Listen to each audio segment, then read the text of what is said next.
A very good morning to all the students of class 9.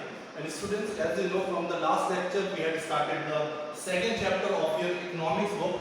As this is a new subject, so we are trying to learn some new concepts related to the production of goods and services. And so we started with the first chapter, that was the story of the village Palanpur. So we basically learned there the major factors of productions, which is important for you to learn economics. Okay, so this is just a base for you. So in the second chapter we are taking, the name of the second chapter is people as resource. Although the introduction part I have already covered in the last class, so this is part number 2 of this chapter. But I will give you a brief glimpse of the topics which we have covered in the last chapter or the last video. So people as a resource. Till class 8 you must have read about resource, and resource in your mind it means only natural resources. And what are the methods to conserve them? Those are the topics which we have been studying up to class 8. But here, as a part of economics, humans are very important when we talk about economy of a country, because humans are the ones who contribute for the growth of the GDP of a country. So we are taking about the topic people as a resource. Now instead of natural resources, we will talk about where humans are also one of the most important resource, okay, which contribute for the various growth and development of our country or a society. So we will try to understand how people are also an important resource for any country. So we are going to discuss that. So I have written here, you can see with the help of this, population is equal to human capital. And this human capital we have studied in the first chapter. Human capital means skills, ability and productive knowledge. If a human is well skilled in a particular profession, he has the ability and capabilities through which he can perform various activities in a skilled manner, or he has a knowledge, productive knowledge. Through this knowledge, he can help to increase the production of a particular sector. So that is called human capital. Capital is always not fixed. As we read under human capital, capital is also fixed. Those are the machines and infrastructures. Okay, these are one of the important factors of production. But here, human capital means all the humans who are skilled, who have the ability, who has the knowledge, where they can help in the productive or the production in a particular sector of our country, so that we can increase our GDP, gross national product. Okay, and the third, so here is stated, population means human capital, and human capital is investment, education, training, medical care. If we want to use humans as a resource in a country for the growth of a country, we need to make investment on the human. And how we can make investments on the people? By providing them proper education facilities, by providing them professional training so that they can be skilled in a particular sectors or the profession, and also looking after their health facilities, providing them better health care facilities so that they can be very fit to perform all the activities, and they can use their skills and abilities to the best of their abilities. So this is a structure we are trying to understand, that how people are resources. Like we talk about the natural resources, we talk about coal, petroleum, which are the natural resources and why they are so important. But coal, petroleum and all the other natural resources will be of no use if people do not utilize their skill, productive knowledge and abilities to make them into a finished good. So here, before all the natural resources, we have to understand that why people are so important, and why it is very important for all the countries to make investment on the human capital or for the people of their country, and the investment can be through education, training and better health facilities. If any country is looking after these basic necessities of each and every individual, then we can have a good gross national product. This gross national product, through this we measure the growth of the economy of any country. So through the skills, ability and productive knowledge, and through the investment, we can increase the gross national product of our country, that is GDP. Okay, so this is the content which we had discussed in the previous video, and also we had seen two examples of two students, that was Vilas and Sakal. Those are the two different students, and we have seen the story or the journey of their life. One student, that was Vilas, he did not like studies, he was not interested in studies. So his life was like, his mother used to sell fishes, so he was also into the selling of fishes. But Vilas, if you talk about Sakal, he was more interested in studies, he did the computer courses, and he got a job in a particular private firm where he performed very well. He performed and he created some softwares. So he was being promoted also. So in that we saw that how with the investment of education and good health and medical care and proper training, human can be transformed into a resource. Every human is not a resource. There are two types of population. One is quality population and one is quantitative population. But if we want to have a qualitative population, so we need to engross the values in them through education, through proper training of the professional courses and good medical facilities. Through that, we can improve the life and the status of the people, which can act as a resource in the long term, in the coming future. Okay. So this we had discussed. Then we had discussed about the country that is Japan, where they do not have any natural resources, but they have human, and they have made their humans into a resource by making investment in their human resources. And they are exporting other raw materials from the outside world, and they are finishing them into goods, finished goods, and they are selling it to the outside world. And it is one of the most richest and the most developed countries of this contemporary world. So we can understand the purpose why we are studying people as a resource, that we have to increase or we have to grow the lifestyle of the humans of any country, and these are the factors which can lead to people as a resource. So in this lecture we will talk about a new activity, and the new topic which is going to be economic activity by men and women, and basically we will be talking about the three types of activities. You also know them from the junior classes: primary activities, secondary activities and tertiary activities. We are going to differentiate them and we will talk about that in this particular lecture. Okay, so we'll continue it from your NCERT book only.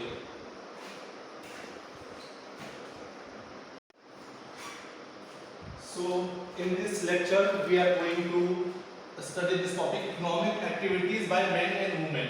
What are the economic activities which are performed by the men and women, especially in case of India we are discussing it. Okay. So before we start and talk about the activities and how the activities are being differentiated on the basis of their gender, especially in the rural areas, as well as we are going to discuss about the urban areas also. But how these activities are being differentiated as according to the gender, we are going to discuss that after the understanding of the three main sectors, I would say. It's written here, classification of three main sectors. What are the three main sectors of economy? And you have been studying this from the junior classes. There are primary sector. First is primary sector, secondary sector and tertiary sector. There used to be a question, which are the three important sectors of the economy, and you knew it: primary, secondary and tertiary. Now some of you must be knowing what are the activities which are performed under primary sectors, what are the activities which are considered as the secondary sector, and what are the people and what are the activities which are considered as tertiary sector. So talking about the primary sectors, for example, agricultural, forestry, fishing, mining, etc. These type of activities are called primary. Okay, so these are primary activities. We are going to talk in detail about them. Then there are secondary sectors also. In the secondary sector we will talk about manufacturing of goods, and these manufacturing of goods requires raw materials, and raw material we get from these primary activities. Whatever raw materials we are getting from these primary activities, we are finishing them into finished products in the various factories and industries, and that comes under manufacturing. So this is a very complex, I would say. This has many dimensions, I would say, when we talk about the manufacturing. Not only the raw materials. We have talked about the factors of production. So production for manufacturing, various factors are required, but one of the important factor is requirement of raw material, which we are getting from the primary sector. Then talking about the tertiary sector, in this tertiary sector, people are mostly busy with doing trade, transport facilities, communication sector, health facilities, education, etc. These are the examples of tertiary activities. Now, the main content of this topic is that how these activities, all three, how these activities are being distributed between men and women. Who are the men or who are the women who are busy with primary sector, secondary activities or tertiary activities. So we have to differentiate these properly. So in this we will be doing it from your NCERT book, so that you will be able to understand line by line. We will cover this. Now let's start it from your NCERT book, economic activities by men and women. Now we'll see which are the activities performed by men and what are the activities performed by women. But we'll also see what are the three activities or the sectors of activities. Like in the junior classes you have already seen there are three sectors: primary, secondary, tertiary, and in between these sectors various activities are distributed. So we'll differentiate them. So taking the example from the last lecture, like Vilas and Sakal, we had studied these two stories of these two boys from the same village. People have been engaged in various activities. So people have various activities. We saw that Vilas sold fish and Sakal got a job in the firm. So if we talk about the two activities, this boy Vilas, he sold fish, and Sakal got a very good education, computer diploma, and he became a software engineer, that he got a private job in a private firm, that in a firm. So these are the two activities of these two boys. In the same way, the various activities have been classified into three main sectors. In the same way, various activities performed by the people have been differentiated into three sectors, that is primary, secondary and tertiary. Now let's see some examples of primary sector. So primary sector includes agriculture, forestry, animal husbandry, fishing, poultry farming, mining, quarrying, and I hope that I do not need to explain these activities. Okay, so these activities are called the primary activities. Now coming to manufacturing, when we get the raw materials from these primary activities, those are used for manufacturing in the industries and factories. So that manufacturing unit comes as secondary sector. So secondary sector is all about manufacturing of goods. And the third one is when we are into the business of trade, transport, communication, banking, education, health, tourism, services, insurance, etc. These are the services which come under tertiary activity. Okay, now here the activities in this sector result in the production of goods and services. So from these activities, of course, there will be a production of goods and services. These activities add value to the national income. Of course, when there will be various activities performed by the people, it will grow the GDP of a country through the production of goods and services.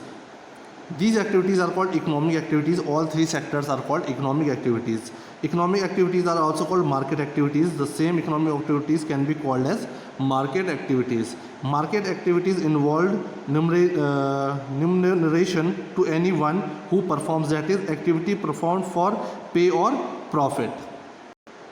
Remuneration here means any activity which is performed by any person, whether primary activity, secondary activity or tertiary activity, it is performed only to be paid or in case to get a profit out of it. That is all about market activities. These include production of goods and services, including government services, and there are non-market activities also, are the production of self-consumption. When we are working for the self-consumption, for the self-livelihood, those activities are called non-market activities. When we are working to gain pay or gain profit out of our activities, it is called market activities. But when we are working for our self-consumption, for our family, or like in agriculture we can say subsistence farming, it is called non-market activity. These can be, yes, let's see this diagram also on the page, same page. Based on the picture, you can classify these activities into three sectors. First one is primary sector, secondary sector, tertiary sector. Here you can see a picture relating to agriculture, picture relating to manufacturing of through industries and factories, and this is transportation, communication, etc., trade. So this is a picture of primary, secondary, tertiary sector within a same picture. Okay, so after the classification of the activities into three sectors, that is primary, secondary and tertiary, now look at and study about the status of women when we talk about the activities. Due to historical and cultural reasons, there is a division of labor between men and women in the family. So basically talking about the Indian society, so according historically and in our culture, we have seen that there is a total division of a type of labor or type of activities which are performed by men and the activities which are performed by women in our family. So you will be very much familiar with this incidents or this factor that women generally look after the domestic chores. Previously it was very cultural and it was historical output, we would say that women used to just do domestic chores mostly, and men used to work outside in the fields. For example, if we have seen in the two stories, Sakal's mother Sheila cooks food, cleans utensils, washes clothes. So she is busy with the household work and cleans the house and looks after her children. This is the work of Saka's mother. If we talk about Sakal's father, Botu, he cultivates the fields, sells the produce in the market and earns money for the family. So we can see here a differentiated or the difference between the activities which were performed in the Indian society by the women and the men, mostly, not 100%, but generally this used to be a structure of every family where female was to take care of the family and the men was supposed to work out in the fields and earn money for the family. Now here, Sheila is not paid for the services delivered for upbringing of the family. So in this, female is never paid and his services are not counted as job. Whatever services she is providing to the family, cleaning, washing clothes, utensils, looking after the children, elder members, this is not considered as a service. Bhuta earns money which he spends on rearing his family. Whatever the money Bhuta is earning, he is spending that on his family. Women are not paid for their service. Whatever work women is doing at home for delivering various activities for their family members, she is not paid for that. The household work done by the woman is not recognized as a national income. Whatever the work woman is doing, it is a service although, but it is not considered as a job and she is not paid for it. Even she is not recognized under national income. It means whatever work she is doing, she is not contributing to the national income or the growth of the economy of the country anyhow. So she is not considered or recognized in the national income, whatever services she is providing. This was historically and culturally already existing in our societies. So all that we are trying to understand here. Now Gita, as you know, she was the mother of Vilas, the other boy. She earned an income by selling fishes. Thus women are paid for work when they enter the labor market. It means women can be only paid for their services when they enter the labor market. If they will work at home, they will be busy with the domestic work, they will not get any pay, they will not be getting any money out of it, and in fact their services will not be recognized by the national income. But like Gita, she was the mother of Vilas, she used to sell fishes in the market, so that is why she was getting some pay. Their earning like that of their male counterpart is determined on the basis of education and skill. So and there will be a difference also where the males and female will find a difference of salaries, although they will be having the same skills, same educations, but still there is a disparity between the salaries. So as we had already told that education is an important investment for human capital, for where we can make people as a resource for a country which will contribute. So education helps individual to make better use of the economic opportunities available before him. If a person is educated, he can use all the opportunities available to him properly. Education and skills are the major determinants of the earning of any individual. If a person is educated, he is well skilled and trained in a particular activity, in a particular sector, he will be able to earn a good handsome salary and in the market.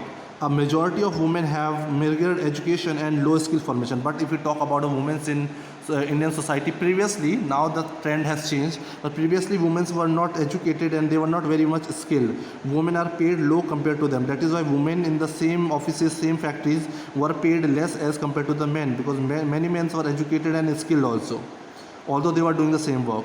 Most women work where job security is not there. Most of the women work in the unorganized sectors, I would say, where there is no job security, there are no privileges given to them relating to various facilities for females especially. Like employment in this sector is characterized by irregular and low income. Their salaries are irregular, they will not get the pay on time, and that too they will get the low incomes or the low wages. In this sector, there is an absence of basic facilities. They will also not get the basic facilities. We are talking about the unorganized activities or the unorganized sector which is providing jobs to the women who are not educated. So in this sector there is absence of basic facilities, like maternity leave will not be there, child care will not be there, other social security systems will be absent. However, women with high education and skill formation are paid at par with the men. But now the time has changed. Females who have the same education now are also getting the same opportunities, same pay as the men among the organized sector. But if we talk about the organized sector, especially teaching and medicine attract them the most. The females like to opt for teaching and medicine as their career if we talk about the organized sector. Some women have entered administrative and other services including jobs, but now females are also entering into administrative job services. They need high levels of scientific. That it means the jobs which they are now entering into, it needs high level of scientific and technological competence. Ask your sister, your classmate, what she would like to take up as a career. So now we have seen how the trend is being changing historically and culturally. What was the status of women when we talked about the activities, primary activities, secondary activities, or tertiary activities, but now the time has changed for them also. So the next topic here is quality of population. As I told you that in a country we need to have a quality population instead of quantitative population, because if we want that people should be acting as a resource which will contribute to the national income, we need to have a quality population, and for that we have to make investment in the education field, in the health facilities, and also for the proper training of professional courses. The quality of population depends upon the literacy rate, health in a person indicated by life expectancy, and skills formation acquired by the people of the country. Same thing which I have explained. The quality of the population ultimately decides the growth rate of the country. If our people or the population have a qualitative population, that will have a very good growth rate in the economy for our country. But if we have an illiterate and unhealthy population, they will act as a liability for the economy, and literate and healthy population are an asset. So they are telling the difference, why we need to have a healthy and quality population instead of illiterate and unhealthy population. So under the topic quality of population, the first point we are studying is education. We'll see the importance and significance of education for the quality of population. Sakal, as we have seen the example, his education in the initial year in his life bore him the fruits in the later years. It means he started studying. That is why his future was bright, and he got a good job in a particular private firm. He got a good job and salary. We saw education was an important input for the growth of Sakal. So education played a very important role for him. Although he belonged to an agricultural family, but still he worked very hard. His parents supported him. It opened new horizons for him, provided him aspirations and developed values of life. Not only for Sakal, education contributed. Not only for him only. In the same way, everyone takes education so seriously and work very hard, so they can recognize their ability and capabilities, and they can excel in their life. Education contributes towards the growth of society also. It enhances the national income. Okay, when we'll have a good education, people will be educated, they will get the best opportunities, they will utilize the opportunities. In that, they will also contribute towards the society. They will also contribute to the national income. They will increase the cultural richness and increase the efficiency of the governance. There is a provision made for providing universal access, retention and quality in elementary education. So now there are various provisions made by the government where everyone gets the quality education in elementary education, with a special emphasis on girls. Especially the girl child should be educated. Now through various policies have been drawn out by the government. There is also an establishment of pace setting of schools like Navodaya Vidyalayas have been opened up in each district. Vocational streams have been also, vocational courses are there where one can be trained properly in a particular occupations relating to a particular knowledge and skill. So we are preparing people with skilled knowledge. The plan outlay on the education has increased from previously the plan which used to include the education programs was only 151 crores in the first 5-year plan. But now it is around 3,766.90 crores in the 11th plan. So we can see the increase from 151 crore to 3,766.90 crores in the 11th plan. So that is why we are using lot of economy and lot of, I would say, budget for the growing of our or increasing the literacy rate through various programs and policies. So the proper implementation is very important. The expenditure on education as a percentage of GDP rose from previously the total GDP, the expenditure on education was 0.64 in 1951 and 52. Just after independence, we were just investing 0.64 budget or the expenditure on education, but which increased to 3.0% in 2015 and 16. So according to the data of 2015 and 16, now that amount or the expenditure has reached around 3.0, okay, and which has remained stagnant around, because it is very stagnant from last few years, 3% in the few years. But if you talk about the literacy rate, has increased from, it used to be 18% in 1951, which has increased to from 18, is the huge jump from 74% according to the data of 2010 to 11.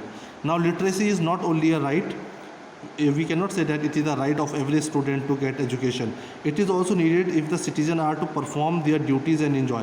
If we want that citizens should enjoy, perform all the duties and enjoy all the fundamental rights which has been guaranteed by the Constitution, for that a person should be well educated so that he can use these rights in a proper manner. However, a vast difference is noticed across different sections of the population. Literacy among males, so there will be disparities when we see and we talk about literacy. Here we have seen as a whole general literacy rate, but now we'll talk about the particular general literacy rates of male. It is about 16.6% higher than females. So if we say males are 16.6 higher than the females in the literacy rate, it is about 16.1 higher in the urban areas. And also we are differentiating on the basis of rural and urban areas, and in the urban areas 16.1 higher in the urban areas as compared to the rural areas. In 2011, literacy rate vary from 94. So now we are talking about the literacy rate according to the states. In Kerala it was 94 with the highest literacy rate, 62% in Bihar. The primary school system has expanded to over 7.68 lakh in 2004 and 5. Till 2005, there were around 7.68 lakh primary schools. Unfortunately, this huge expansion of school has been diluted.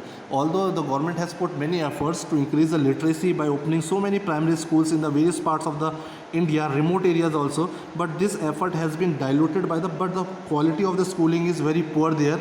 High dropouts. You will see the people taking admission and very soon they leave the school. That is called dropout rates. So now the various programs have been run out, where under Sarva Shiksha Abhiyan is a significant step towards providing elementary education. Through Sarva Shiksha Abhiyan, we are trying to contribute through elementary education, increasing education to all children under the age group of 6 to 14 years.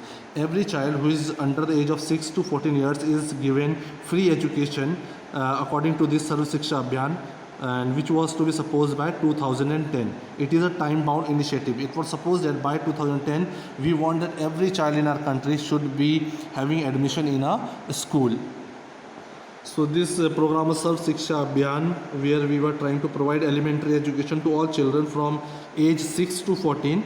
This has been an effort of central government along with the partnership with the states and the local government and the community for achieving the goal, so that we can achieve the goal for universalization of elementary education. Universalization means we want each and every child in India to be educated. Along with it, bridge courses were opened, back school camps were being initiated, increased enrollment of the elementary school. Midday meal scheme has been stated and implemented, so to increase the students and their attendance, where they also got the ration, good food, medicine, nutrition, so they could be staying in the school. So various plans and policies have been put down by the government to increase the literacy rate. These policies could add to the literacy of the population. Okay, so these policies are just to increase the literacy of the population in India. Then on the same page you can find this chart, and you will see the disparities, differences, or the growth of literacy, we can say. Number of institutions of higher education, enrollment and faculty. In the year 1950 to 51, that is after independence, number of colleges were 750, number of universities were 30, students were this much, teachers were this much. This is the number. But with each passing years, from 1991, this number 750 became to 7,000, 11,000, 33,000, 37. So there is a gradual increase with every passing years. So we can say that our literacy rate is increasing. You can see everything. Teachers have increased, students have increased, universities have increased. So you can see the data of current 2014 to 15. Okay, so with this we come to the end, and in the next lecture we will talk about the health as another important factor if we talk about the quality population.